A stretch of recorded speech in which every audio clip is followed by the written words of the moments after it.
Today on Fear and Greed, it's just 2 weeks until the US election and it's a toss-up. Who will win, Donald Trump or Kamala Harris? A massive week of house sales ends with clearance rates solid but not spectacular. And Wisetech founder Richard White's messy personal life. All that, plus markets and plenty more. Welcome to Fear and Greed, daily business news for people who make their own decisions. It is Monday, the 21st of October 2024. I'm Michael Thompson and good morning, Sean Aylmer. Good morning, Michael. Sean, the main story this morning, the US election will be held 2 weeks tomorrow with no one yet confidently calling a winner. Both Donald Trump and Kamala Harris have been focusing on critical swing states and they will keep doing that right up to polling day. Yes, so strip aside all the noise and the entertainment, plenty of that.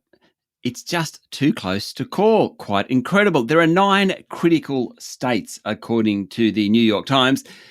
Harris will win Minnesota. Trump will win Texas. That takes it back to 7. Harris is in front in Wisconsin, Michigan, Nevada and Pennsylvania, but by less than 1%. Trump is in front in Arizona and North Carolina by less than 1% and Georgia by about 2%. Now, that is the margin of error. It is way, way too close to call. A bunch of things will decide this election. The economy. Trump said he'll lower interest rates, he'll end inflation. Didn't tell us how, but that's what he said he'll do. Harris is focusing on reducing costs, food, housing costs. She also wants to ban price gouging by supermarkets. Sounds familiar. The next big issue, abortion. Harris, abortion rights, very central to her campaign. Trump, who put 3 justices that allowed the Roe v. Wade to be wound back somewhat. He is somewhat winding back or backtracking on his view on Roe v. Wade and on abortion. He's certainly softening his stance on it, but that's Harris's big winner, particularly among women. On immigration, Harris is talking tougher, but it's seen as a failing for her. Trump, seal the border, construct a wall. We know that one. Then there's taxes.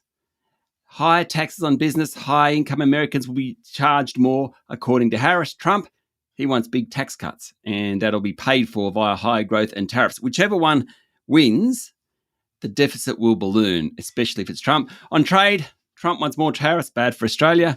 Harris is expected to be much more targeted on that. Foreign policy is the big one. Harris, she supports Ukraine and a 2-state solution in the Middle East. Trump wants the US to withdraw from all conflicts. He actually said he'd end the war in Ukraine in 24 hours. Didn't give too many details about how he'd do that. Sean, you've lived in the US and you have reported in the US and been a correspondent over there. What of these issues, and you've listed a bunch of them, economy, women's rights, immigration, taxes, trade, foreign policy, what is the most important one to voters? What do you think will be the critical issue that people will be paying attention to most? Is it the economy? Yeah, it's hip pocket. It's always hip pocket. It will be in Australia. It is over there. In most developed nations, that's what it's about. That's why the Fed's decision to cut interest rates recently was very fortunate for the Harris camp, definitely. The fact that inflation is heading in the right direction.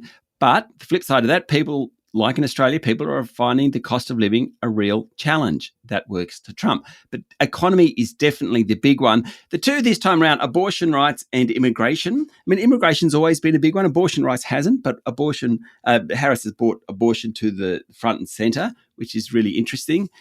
Immigration, I don't know how much of a vote winner it is. I think the economy always trumps immigration, but certainly they're the big 3 this time around. Economy, which is the biggest, abortion rights and immigration. Now, the win will really kind of come based on impressions, won't it? And Donald Trump said he'll tell Rupert Murdoch to stop allowing negative ads about him running on Fox channels, adding that the one-time Australian should help deliver victory in the election next month. So much for the independent press. It's quite extraordinary. That is extraordinary, right? Totally. Speaking on Fox and Friends over the weekend, Trump said he'd tell Murdoch to keep horrible people off air to help his campaign. In fact, I'm going to quote what he said because we're talking about independent free press here. This is what Donald Trump said. I'm going to tell him, i.e. Murdoch, I'm going to tell him something very simple because I can't talk to anybody else about it. Don't put on negative commercials for 21 days. And don't put on their horrible people that come and lie. I'm going to say, Rupert, please do it this way. And then we're going to have a victory because I think everybody wants that. Well, even if you're in bed with the media, you'd kind of pretend you weren't. Oh, this is just extraordinary. At least he's upfront about what he's going to do, right? You know what you're getting. Yep. There's good transparency there. All right, moving away from US politics now, Sean, definitely back at home this one. It has been a massive week for auctions with more than 2,000 dwellings up for sale across the nation. And the result, solid but not spectacular. It feels like I've said that a few times now. Yeah, there's a bit more to this week, though, mostly because there were 2,000 places up for sale.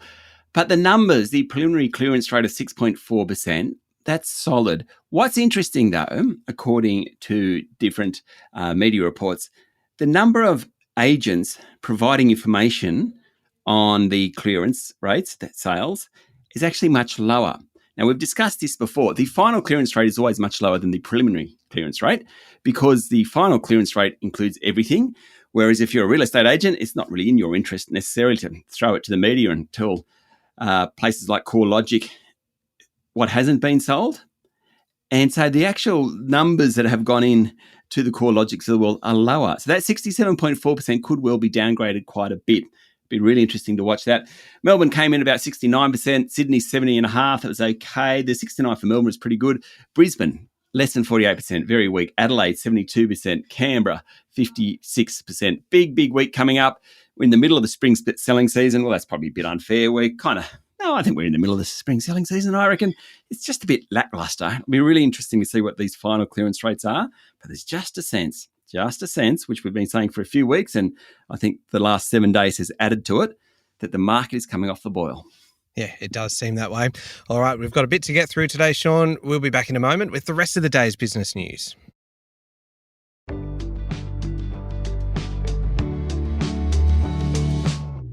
Sean, BHP and fellow iron ore major Vale have offered $45 billion to end ongoing legal fights over the 2015 Samarco dam disaster. Yeah, so this is 33% more than an offer made back in April. The idea is that there are set amount for individuals and for businesses whose lives were upended by the disaster.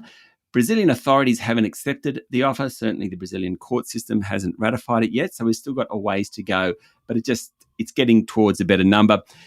Now, plenty of class actions going on this one. There's a UK class action starting this week against BHP. Claimants are seeking 70 billion Aussie dollars. There's also class actions here in Australia and the Netherlands. It all goes back to that 2015 disaster in the Fundau tailings dam at Samarco's iron ore mining complex. Killed 19 people, displaced thousands, and absolute environmental carnage. Still going on. I don't know whether this gets it across the board for BHP and Vale, but I'm sure the CEOs of both would like to get it done and dusted. Yeah, indeed. It certainly has gone on for some time. Now, Super Growth Fund returns over the first 9 months of this year, Sean, have returned 8.6% on the back of a strong share market. Yes, that includes 1.2% in September, according to Chant West. The median growth fund, which is 61 to 80% in growth assets, things like local equities, international equities, things like that, that's 8.6%. That's a pretty good result. Now, growth has been driven very much by the ASX and those international shares.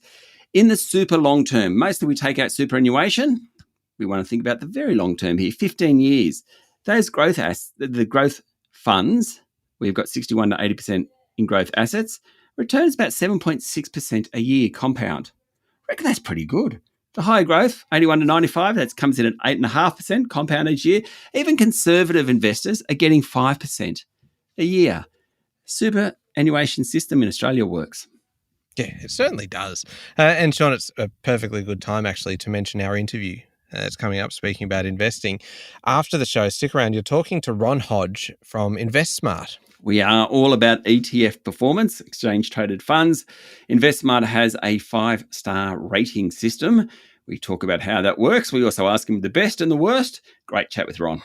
I love that he actually names them. He actually goes through and says, this is the best, this was the worst, and everything in between. So stick around for that one. It's coming up after the show.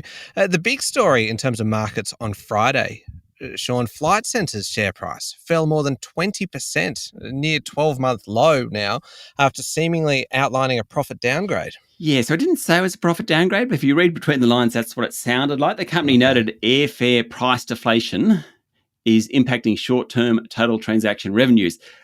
Gosh, there's a lot of jargon in that one. It was easily the biggest fall for Flight Centre since the COVID slum, and definitely the most notable mover on the ASX on Friday. Other travel companies like Corporate Travel Management, Web Travel Group suffered as a result. Among the large caps, it was the iron ore miners, BHP and Fortescue, that led the way down. That was on the back of lower iron ore prices. By the end of the day, the S&P ASX 200 was down almost 1% to 8,283 points, but for the week, it closed up 0.8%, of course, having hit a new record high last Thursday. So airfare price deflation impacting short-term total transaction values. Does that just mean cheaper flights mean less money? Yeah, you could have put it that way.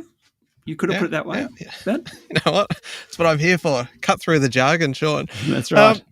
ASX listed Telix Pharmaceuticals wants to also list on Wall Street to boost access to global investors. So Telix's products targeted radiation to better inform treatment decisions and hopefully deliver more personalised therapy, particularly around cancer. It's a boom company, along with many other healthcare stocks. It's up 110% this year alone.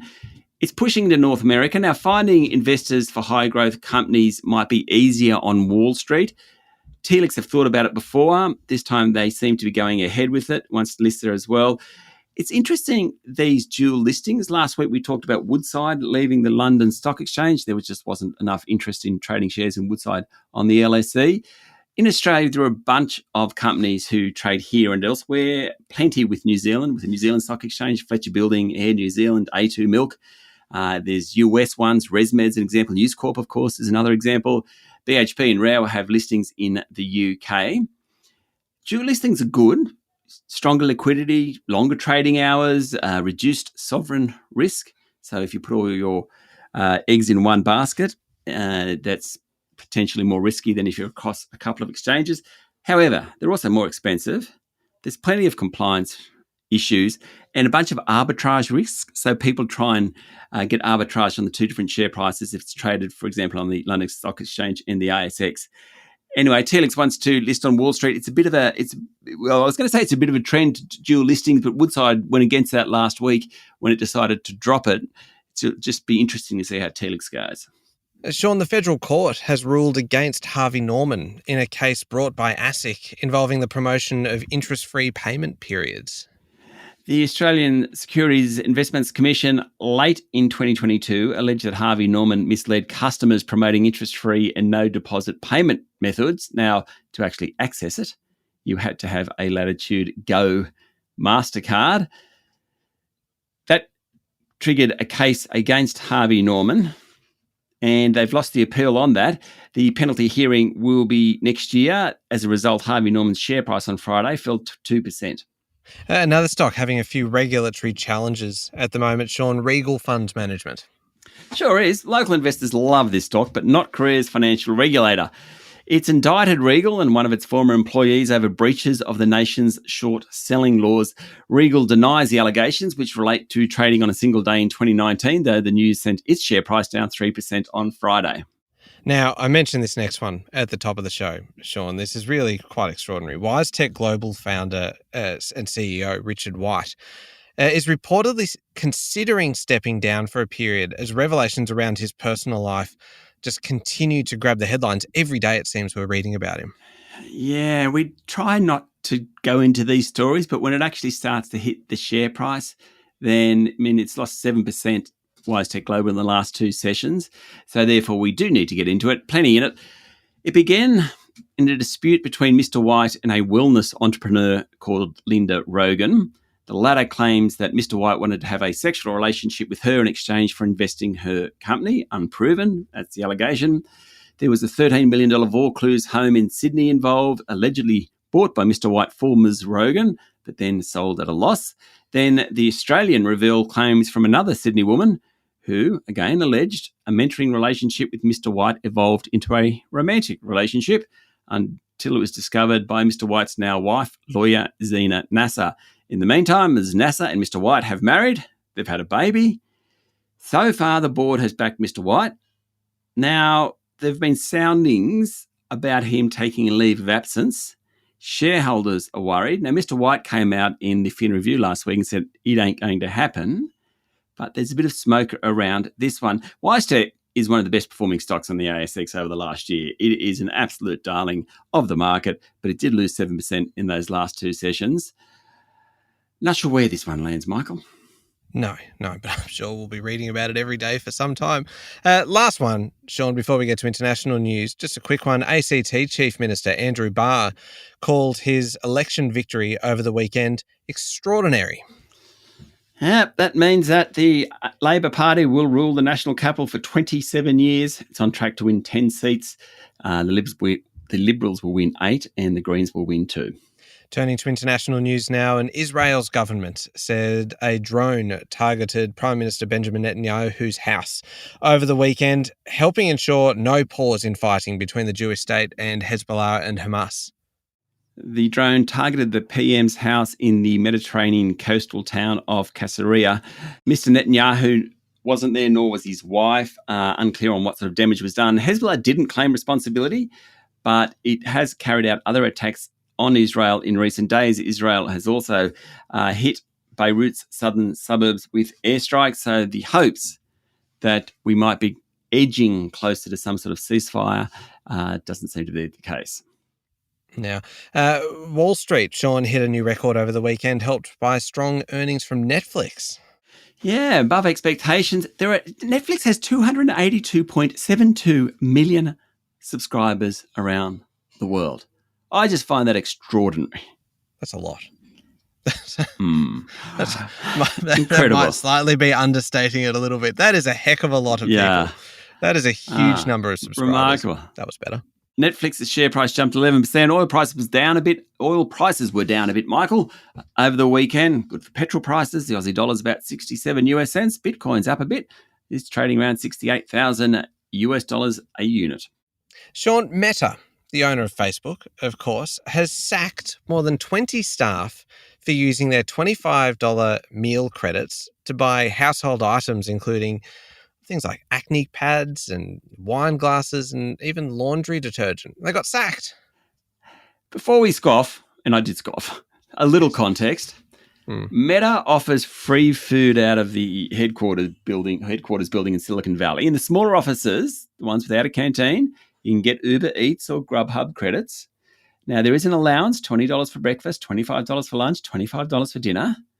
But apparently people have been abusing it. It's been going on for a long time, according to the Financial Times.